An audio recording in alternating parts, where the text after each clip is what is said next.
Good evening, everyone. It's my pleasure to welcome a high-powered panel speaking on the sustainability of golf courses. We have Mr. Ashwini Khurana, who needs no introduction, but there are many feathers in his cap, from being the lottery king of India to being the youngest highest income taxpayer in India, an environmental activist, person who breathes environment day and night.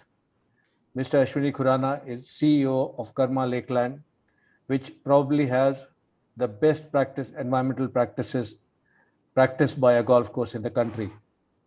Mr. Tom Pearson, a very experienced golf course designer, spent almost a lifetime with Jack Nicklaus Design, has traveled to more than 30 countries designing those golf courses, and then he thought that he needed to venture out on his own, so he has Pearson Design, his own company now. Mr. Vijit Nandajog, well-known golf architect in India, runs a company called Golf Design India, focuses on sustainable designs, focuses on sustainable golf courses, and does small, large, all kind of golf courses. He is not focused only on a resort golf course. Mr. Ashish Rathod of Oswal Udyog, he specializes in making chemicals which do treat water, the clearance of ponds without disturbing the ecological balance inside a golf course. Colonel K.K. Singh is an experienced golf course superintendent, has worked in Army Golf Club, worked in JP Greens, worked in ITC Classic, and now he heads the Green Committee in prestigious Delhi Golf Club. Welcome, all of you gentlemen. We will first begin with Mr. Tom Pearson, and we'll request him to share his thoughts on sustainability of golf courses, primarily because one of the criticisms against golf courses is that very expansive designs, large-scale renovations, too much of earth movement actually makes a golf course very expensive, environmentally non-sustainable. So how do we ride over these concerns which the people will continuously have? Mr. Tom Pearson.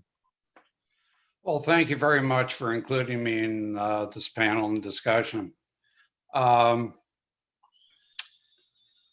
The cost of a golf course is started actually with the excavation, the materials needed to build a golf course. As you may know, normal golf course is about 180 acres, and this is a normal 72 par golf course. Of course, we do 9-hole golf courses, we do executive golf courses, par 3 golf courses that take less acreage. The things that we need to have for a golf course, excuse me, is, like I mentioned, the construction costs, and we need to drain a golf course for the sustainability of quality turf. We need to drain a golf course properly so that the drainage doesn't go where it should not go. We control the drainage so it doesn't harm the environment.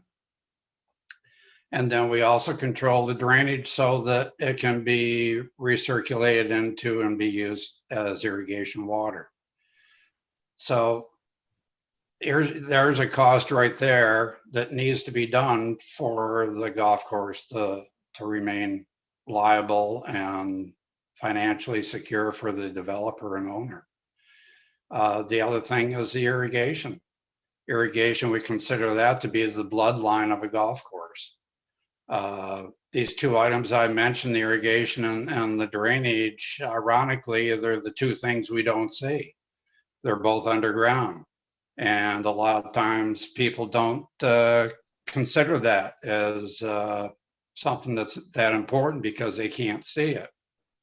So the major construction and the major cost of building a golf course is what happens underground. Then we get into obviously the shaping, the construction of the bunkers, the greens, and so forth. So there's a lot that goes into building a golf course that justifies the expense of it while working with the environment and creating, I've witnessed on many occasions, a better situation when a golf course is put next to an environmentally sensitive area. So every site is different. As you mentioned, I've worked in many countries, many states here in America, been involved in several hundred golf courses. Every one is different. So it's very hard to say, okay, because we did this on this golf course, we can do it again on another one. Yes, there are some features and things that we can do that we've done previously and learned from, but every site is different. So we always approach each site differently and take it on as a new adventure. Thank you, Tom. Since you have focused a lot on irrigation and drainage, so I think it's the right time to come to Adhish Rathod, who does a lot of work with water treatment.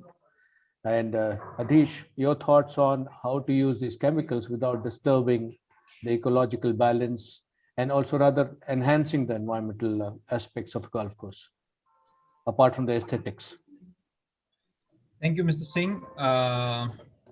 I will be talking a lot in brief, in more detail, tomorrow in my presentation regarding the aesthetic enhancement for the golf courses, its water bodies and turf. And today, as my fellow panelist, Tom, he correctly pointed out about the irrigation impact and other water, the impact on water. And that's also a subject very close to my heart, because when we talk of impact on the environment, there are two things which really, as in modern times, what we are looking at when golf courses are concerned. One is impact on groundwater and the availability of water, and the second is reducing the carbon footprint, the carbon emission.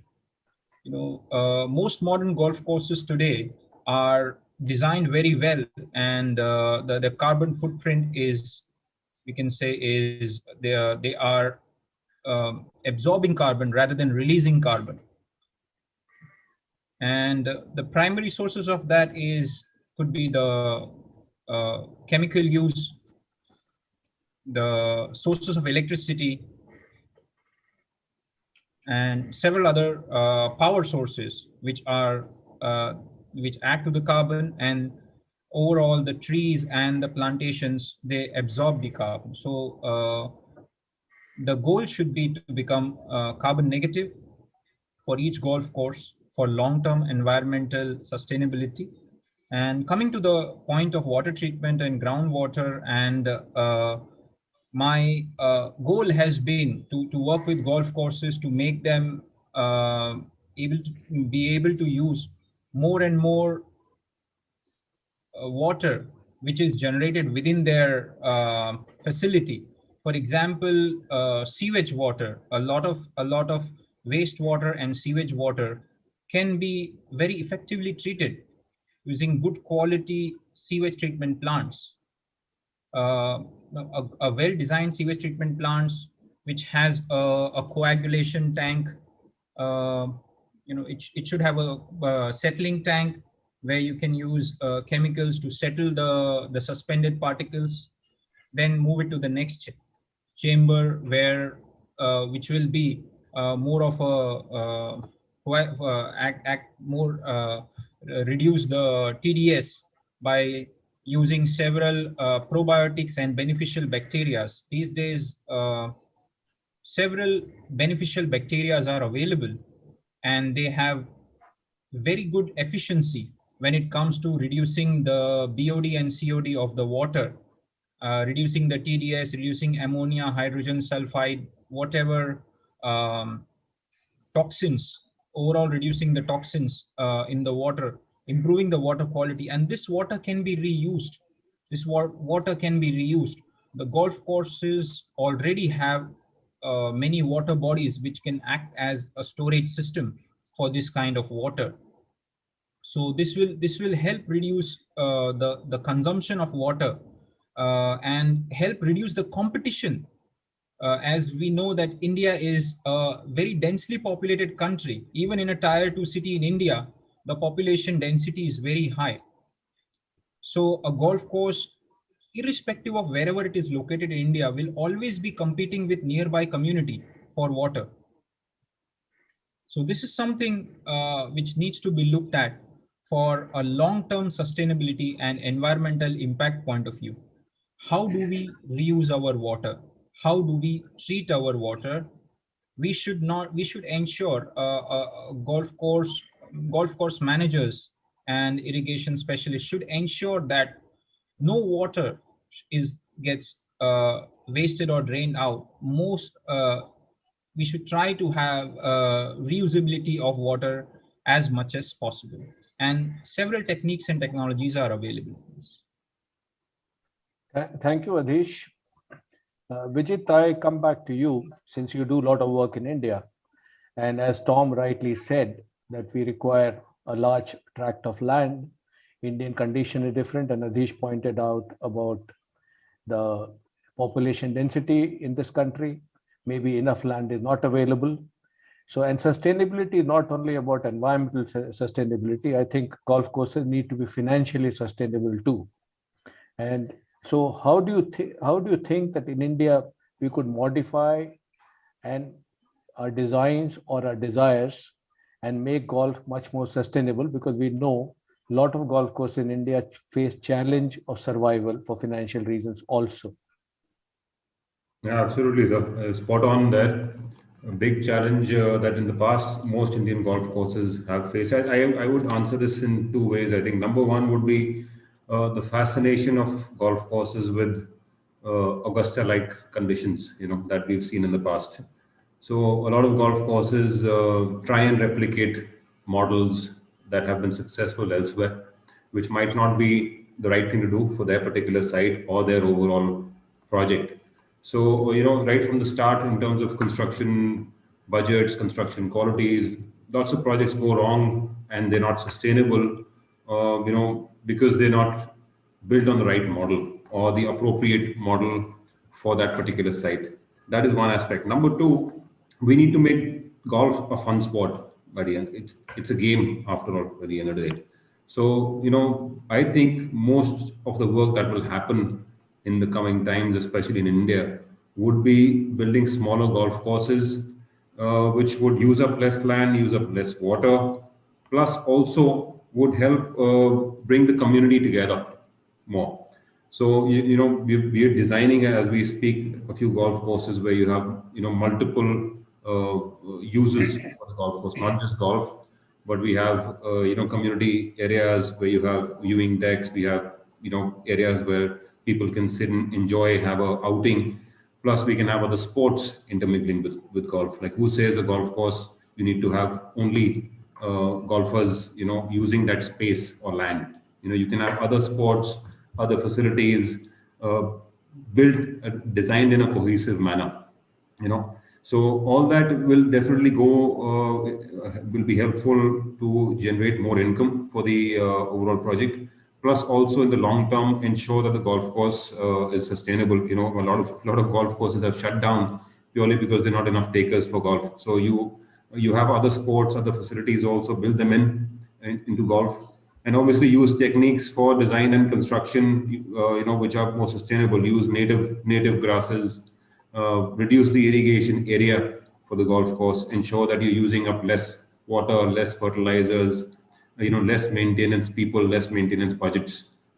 So a golf course, I see the future going that way. Golf courses are designed where the turf area is reduced, maintenance load is reduced in the long term, and overall profitability goes up.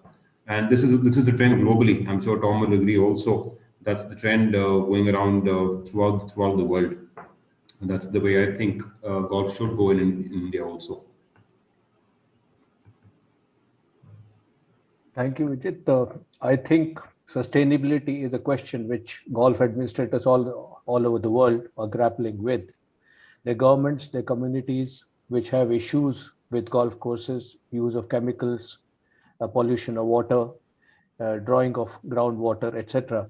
So I am sure people like Tom and Vijit, etc., are taking care to address those concerns. In fact, RNA, who have been very kind enough to support this initiative of ours, has made a sustainability policy, which I would like everyone in the audience to have a look at. So let's have a look at the RNA sustainability presentation.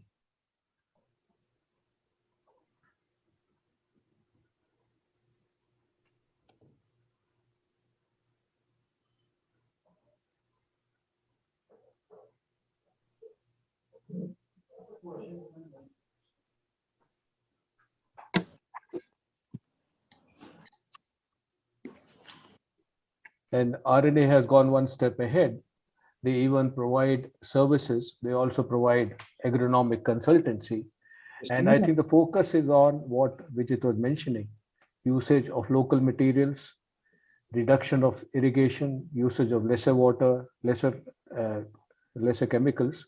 And I think golf community worldwide now thinks that golf courses are a habitat for diversity of flora and fauna. To whatever extent possible, at least the fauna should be preserved.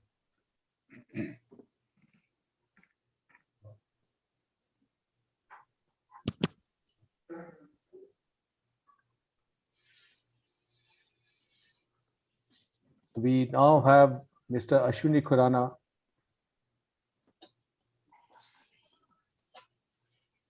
Namaskar.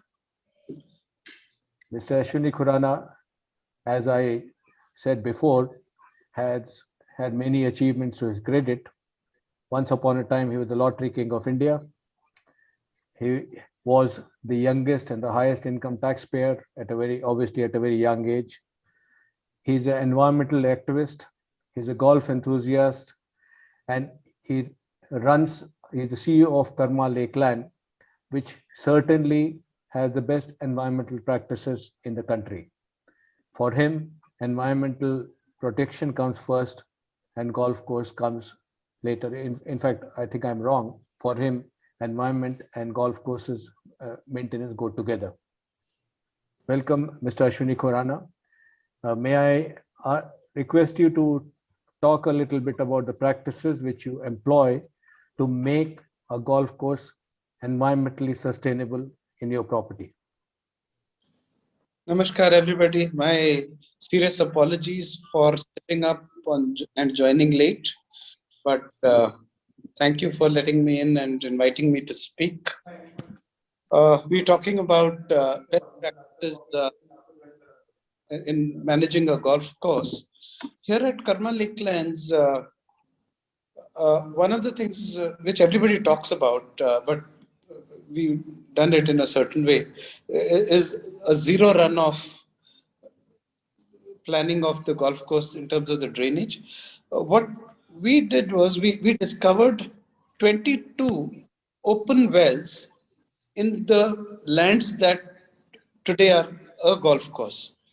And the golf course designer planned the entire rainwater runoff to go into these old existing bore wells. The sign on every bore well. So no, I'm sorry, I'm using the word bore well. It's the open wells. You know, mostly they'll be like 11, 12 feet diameter. Oh, shit.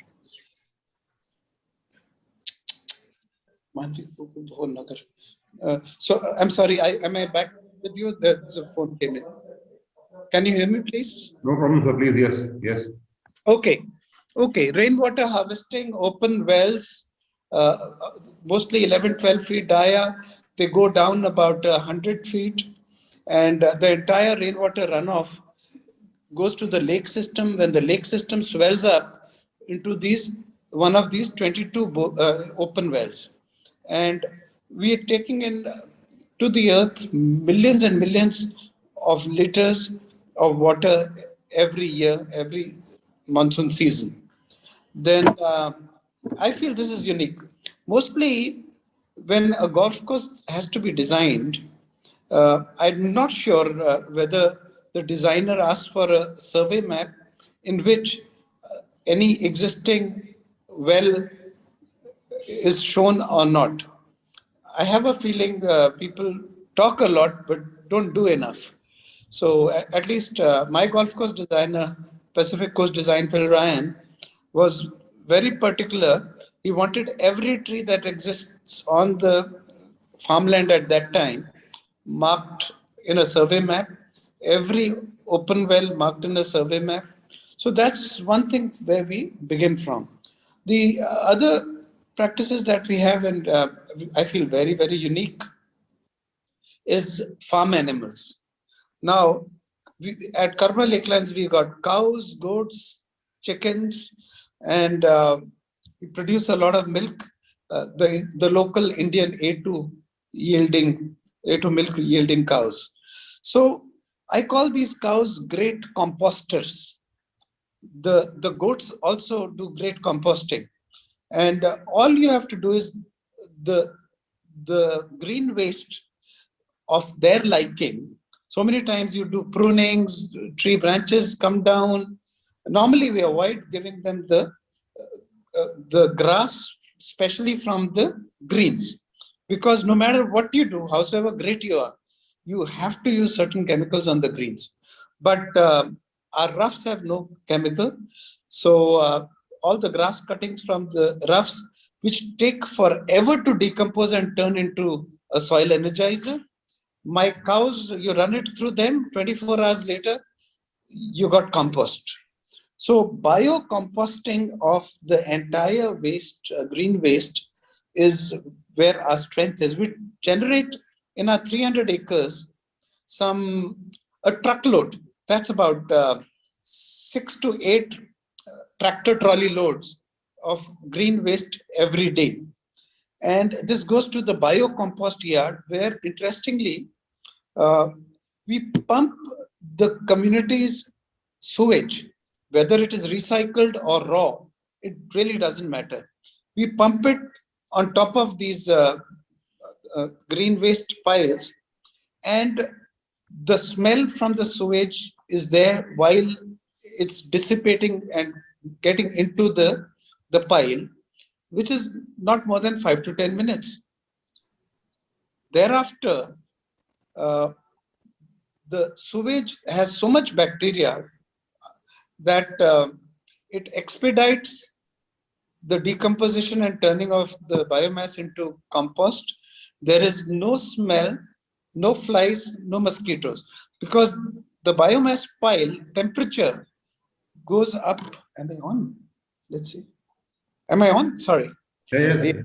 So the biomass, when expedited decomposition is happening because of the bacteria in your sewage, the temperatures inside the piles go anywhere between 50 and 70 degrees Celsius.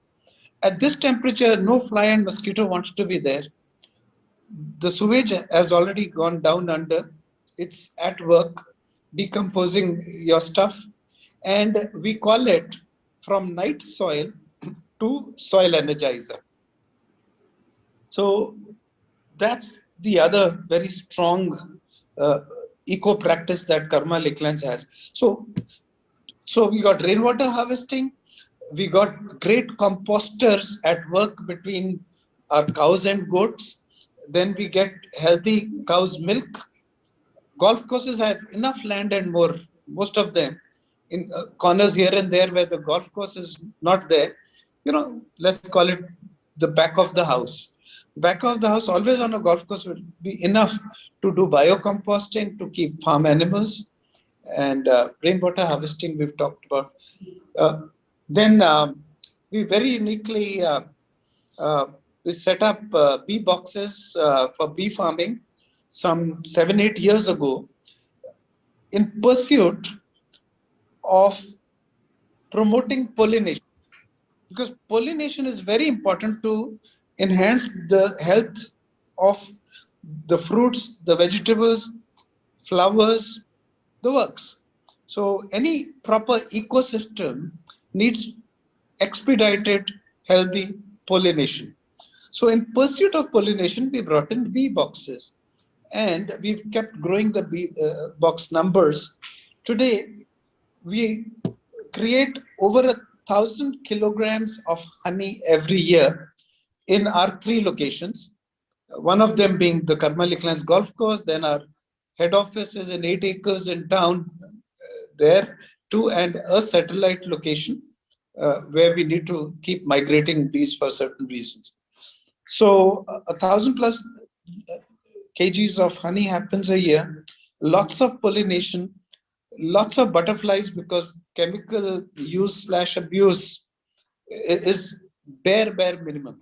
You know, one little proof that a golf course has not been poisoned with over chemicalization is, you know, you see those worm castings on the fairways, those earthworm castings. Every now and then you come across one.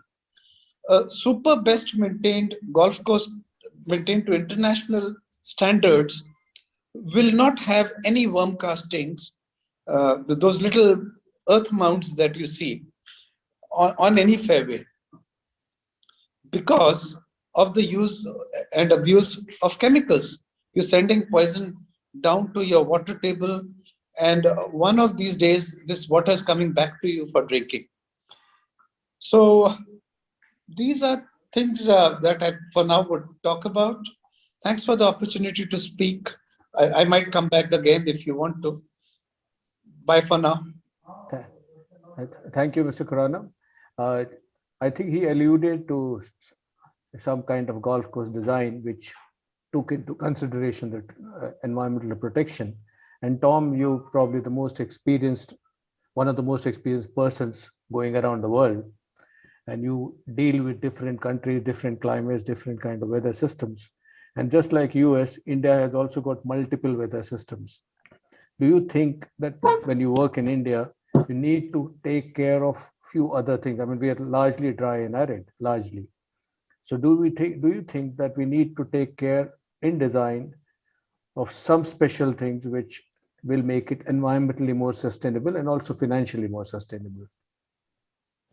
Well, as you mentioned, I've worked around the world, and you know, like I mentioned, every place is different. So when I go into a new project, I am dependent upon the project engineer, the owner, the land planner, and so forth to bring me up to speed on what the requirements are for the project, whether it be environmentally, you know, cost-wise, the age of the membership, is it going to be a housing development or a standalone golf course? So all these go into the design process. So I'm always accommodating what the situation is for that particular site, that particular golf course. I've never had an issue or a problem in meeting those goals that are presented to me. In some respects, you know, people have asked me, what about all these environmental regulations? How do they affect your design? Well, they don't affect me all that much. Matter of fact, sometimes they've created some interesting situations, interesting design, which I'm sure Vijay has witnessed on his own designs as well. But the person that the environmental restrictions affect mostly is the owner. I mentioned that we need to have so much land for a golf course and to play the game. We're talking about sustainability and environmental, but one of the things that drives design of a golf course also too is the equipment that's being used nowadays. You've probably heard many discussions about the balls going too far, or you know what's going to control that, and it affects our design as well. We're designing corridors for a golf hole that are wider than they used to be to accommodate for that, the extra length of that golf ball. So that uses more land. That means more land has to be drained. nowadays it's popular to have a golf course design that has a lot of native area. This is not because that's the flavor of the month or anything like that. It's because we are reducing the turf area requiring irrigation, which helps the environment, which helps the cost, less irrigation system. We're always contouring the golf course and the fairways so that we're collecting all that water. We're collecting the fertilization so it doesn't go off site or into these native areas. So we're always trying to accommodate what's going on that particular site to accommodate everything. We now have Colonel K.K. Singh, who is a very experienced greenkeeper. So may I come to you? We are talking about environmental sustainability, and we've had people talking about water treatment, about designs, about having sustainable practices. What, in your opinion, will be good practices to make a golf course more environmentally more sustainable? I would say that reduce the watering area of the golf course. What it implies that you only water fairways, rough and green, and the rough means only immediate rough. And any area beyond that should not be watered and maintained like as the case is normally in the golf course. They want to maintain everything looking green. It may not be possible. So leave the area which are beyond the fairway and do not maintain them, do not water them.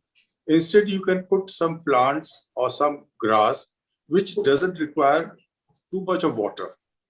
And in Indian conditions, each place has its own local grass that can be grown there that doesn't require much looking after, not much of water or fertilizer and chemicals. And secondly, the requirement of water, especially in our country, is increasing so much that very soon there will be no water, fresh water will be allowed to maintain a golf course. Like some cities have already banned use of fresh water, that is either through borewell or through pipeline, it has been banned. So we have to perforce use the treated water, sewage water, treated water, make our own sanitation plants, and the water collected should be stored and used at the golf course. We cannot continue to put water where we feel like. Like I remember once during the peak summer season in JP Green Golf Course, when the temperature was hovering around 44 degrees centigrade, we worked out the peak requirement of water on our golf course, that is 27-hole golf course. The figure came to 3.5 lakh gallon per day. Can you imagine? Which is impossible. Of course, it is required only for a few days. So then we realized, yeah, what are we doing? We have to reduce. We cannot use so much of water at the golf course. To make it sustainable, water is going to be dearer every day. So we have to adopt greens, use local grass wherever is possible. And in as far as maintenance is fertilizer and chemical as well, it is too much of water. If you use organic substance, the requirement water is used. And other points have been brought up. We must use less and less water on the golf course. Now I come to you, Vijit. I mean, we have heard about water, but there's a saying which many agronomists and greenkeepers say, that the only quality water needs to have is that it should be wet. So while we are talking about water usage in large parts of India, you have shortage of water, you need to draw it from the borewell, and there's a lot of resistance from the agricultural community, and who obviously have a bigger right over water than golf courses do have. Do you think it's a challenge, and do you think designs have to cater to all this, and how do you do that? Absolutely, sir. Design, especially in a country like India, where unfortunately, in a lot of places, people don't have enough drinking water. So it's actually a crime to use, or rather waste water where it's not required. There's a minimum quantity of water that is required to maintain turf and the golf course in the condition that we all desire. But just like right now, KK Singh mentioned, reducing the irrigation area and reducing the quantity of water that the golf course is using is absolutely 100% critical. So lots of ways to do that, like I mentioned in the past also. But the main thing is to use native grasses and understand that green grass is always not always healthy grass also. So you see even PGA level tournaments now these days, US Opens and PGA Championships have been held on golf courses which typically don't look like the conventional US Open setups. So, that kind of awareness also has to be created within the golf community and the industry, that lush green is not always healthy turf also. So you need to create firm and fast uh, setups rather than wet and soft setups, which has been unfortunately, which has been misunderstood in the past in India. I've seen visited so many golf courses where main complaint from people is that your greens are too firm, or surrounds are too firm, which should be the other way. If you're able to maintain healthy and firm turf, I don't think there's any reason to complain for anything. So the awareness also is lacking, and overall it's increasing now. You've seen even television coverage, like I mentioned, showing golf courses which are more sustainable. The look and feel of the golf courses is different. So all that is changing for sure now. Vijit has mentioned something about aesthetics. So Adish, I'll come to you for that. But before I come to you, can I ask Tom?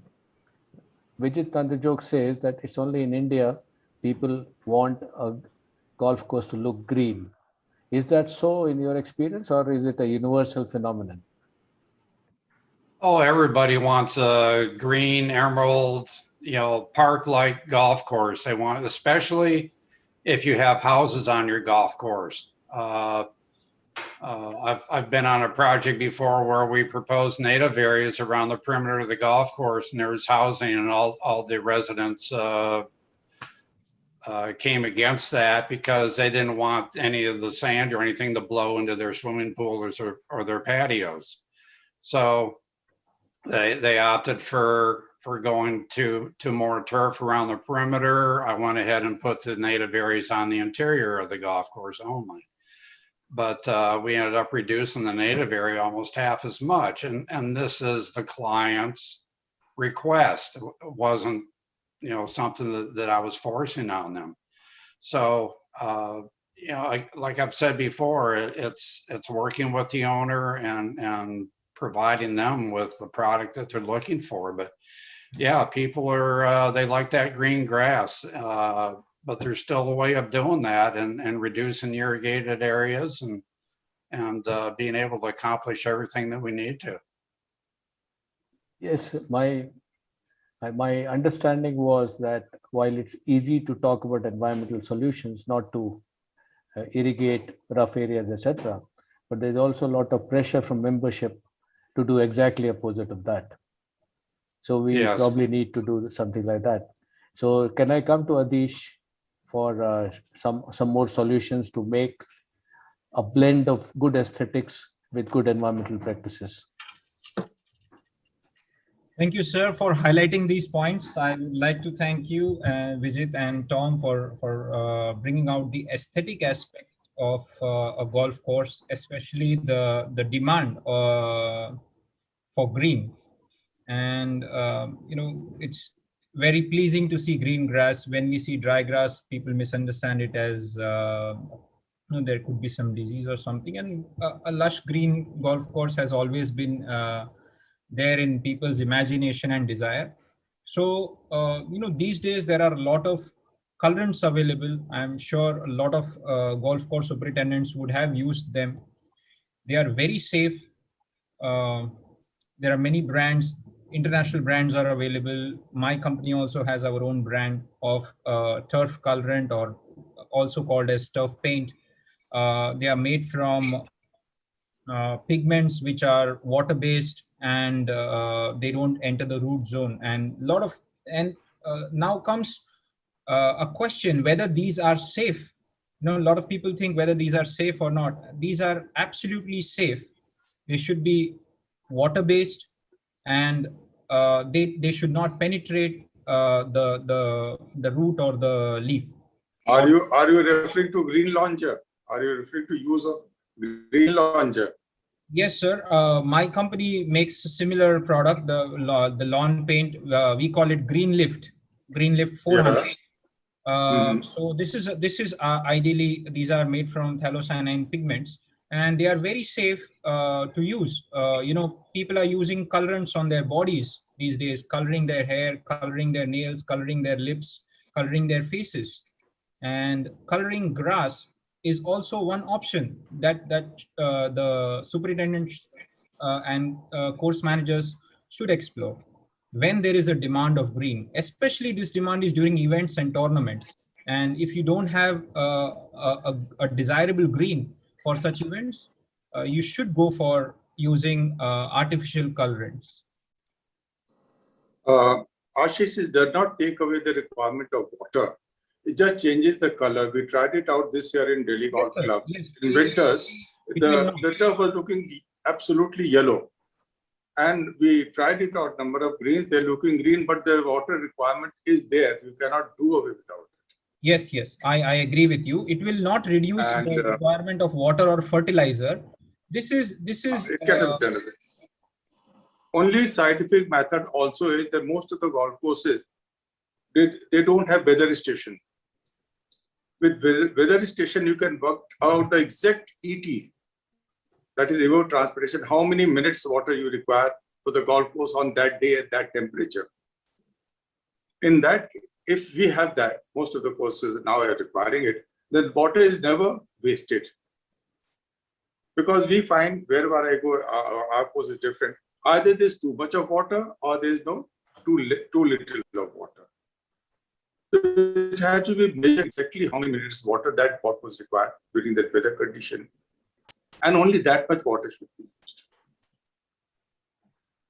I think Mr. Khurana is back with us. So let's take his views on aesthetics and usage of water. Does he use any other practices? Is Mr. Khurana there?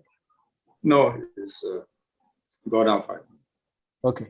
So we also have some questions to take, which I'll take after I finish with you all. But I think one of the things which everyone seems to be agreeing on is to have lesser area to be irrigated. And while there are other methods of reducing the irrigation, evapotranspiration calculations, etc. But I think everyone seems to be agreeing that we need to have lesser area to irrigate, especially if you have water scarcity.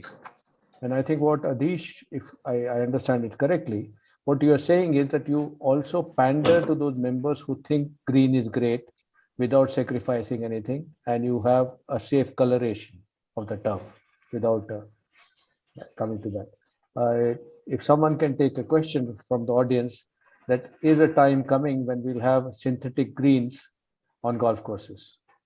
So before that, I think Mr. Khurana is back. You had some question for Mr. Khurana. We can take that first and then come back. I'm there with you. Tom, what do you think? Oh, yes. Actually, there are synthetic greens already. I actually made a proposal to a client, had an existing golf course, and I proposed to take 9 holes and turn it into 18 synthetic holes as a par 3 golf course. Synthetic turf has its advantages and disadvantages like everything else. The big thing, which I'm down here in Florida, and it would apply also to India, is the heat. And that turf really, really gets hot during the summertime. There is a chemical, a granule chemical that they can put on it, which reduces the temperature of the material.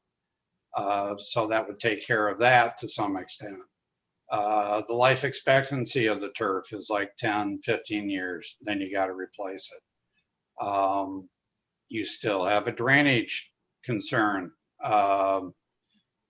You still have to go in and top dress the whole thing so that you get good ball reaction when you hit the ball. I'm not as accomplished golfer as Vidget is, so he could probably address that better than I. But then there's the expense of it too. I have not been able to get a synthetic turf company to give me how long it would be to pay back the expense of it, but that little par 3 I was going to do was going to be like $600,000 US. And that's the greens, the tees, and an approach to the green. The rest of the site would just be native area. So yeah, and people are putting synthetic greens in their backyards. It's popular over here among the rich people, so they can practice on. So there's definitely that industry out there. They are accommodating clubs, but it all comes down to everybody likes the real thing.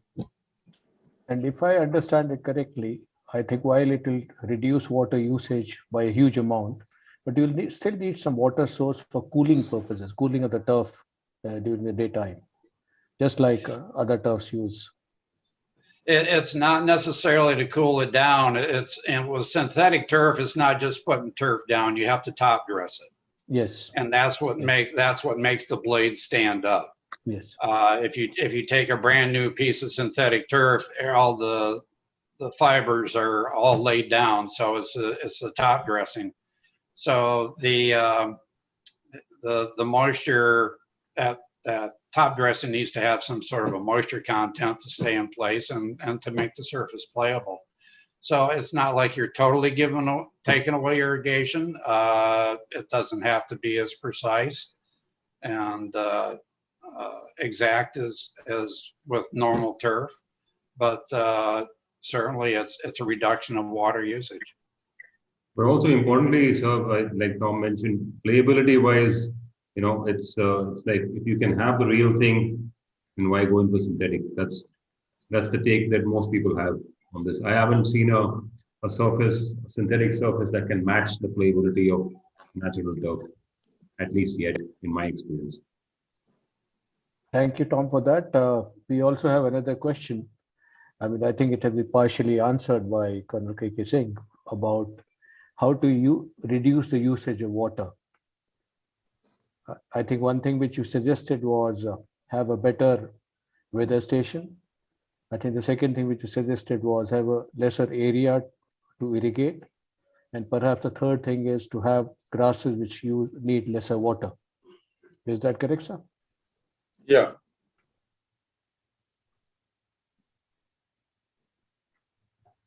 And now since Tom... I'd like to share one experience. Yes, please. Yes, please. Experience with this. I had gone to a local military station and they asked me to make a small golf course, 2-3 hole golf course. I said, fine. And I got the grass from a nearby golf course.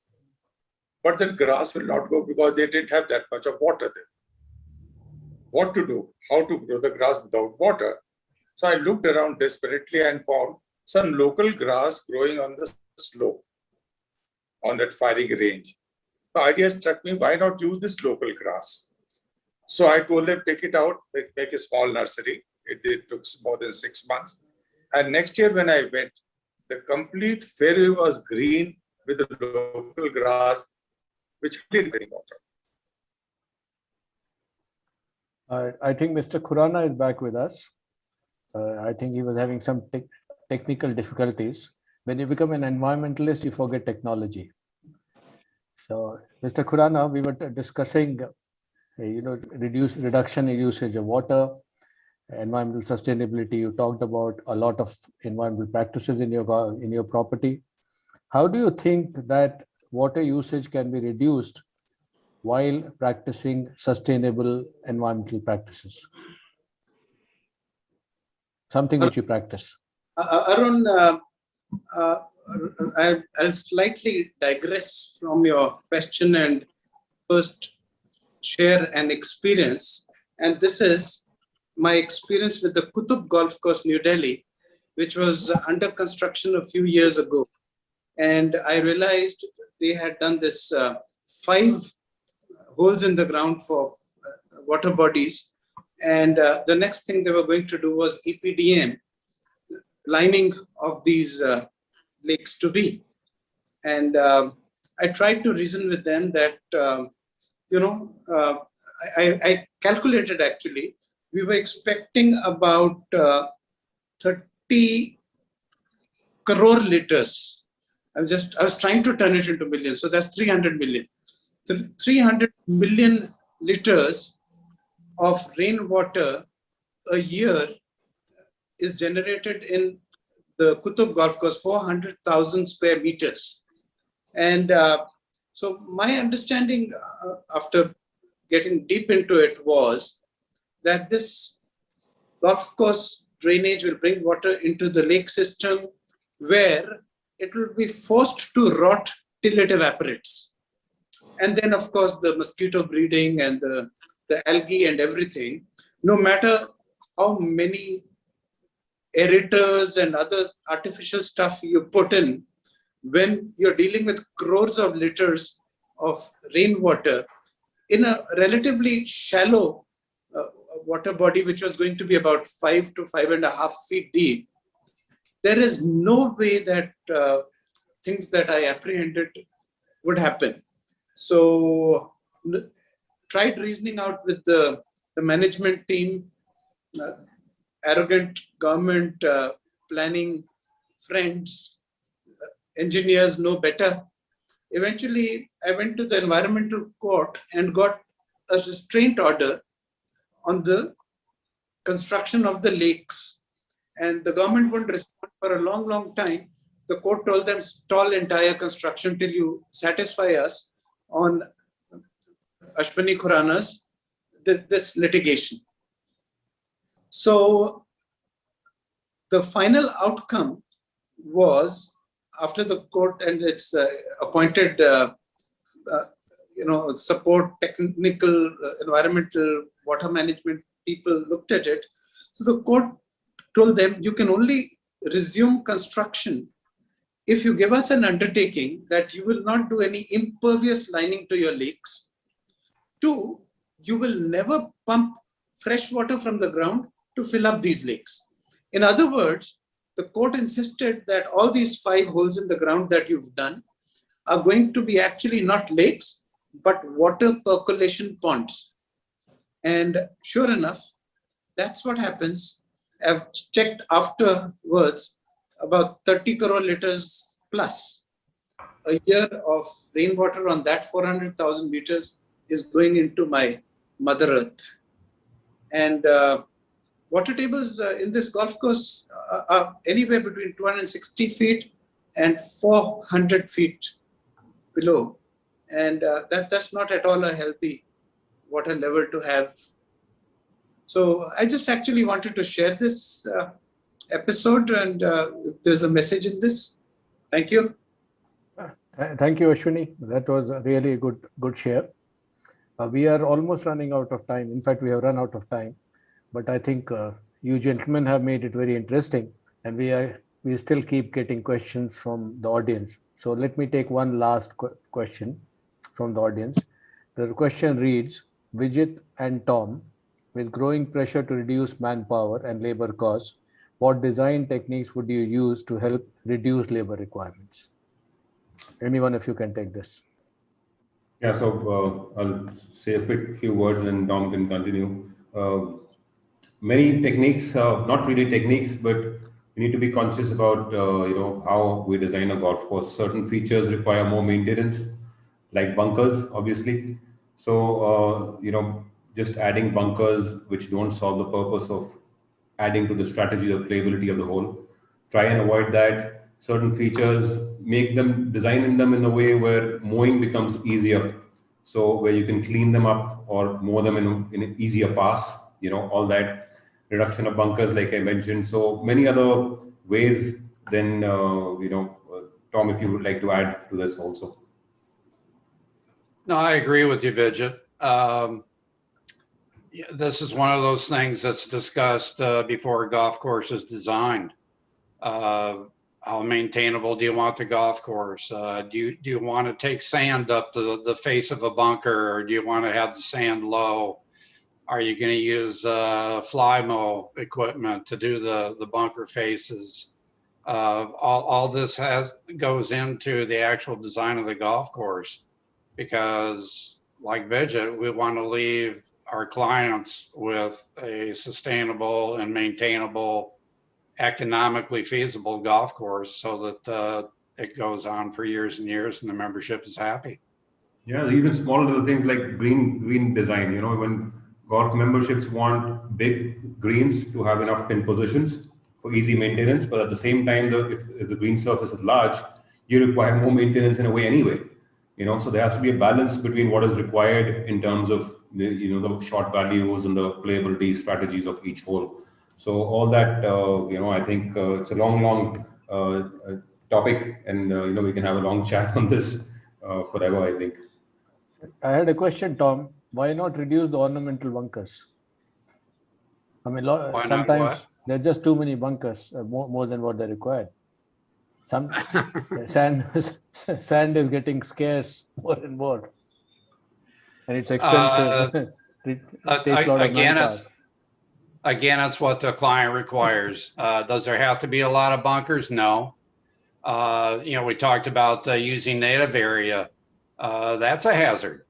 It's just not a formal bunker. So native areas can be and are brought into playable area closer to the fair landing areas and to the greens to be part of a hazard. So again, it's what does the client want? What does the membership want?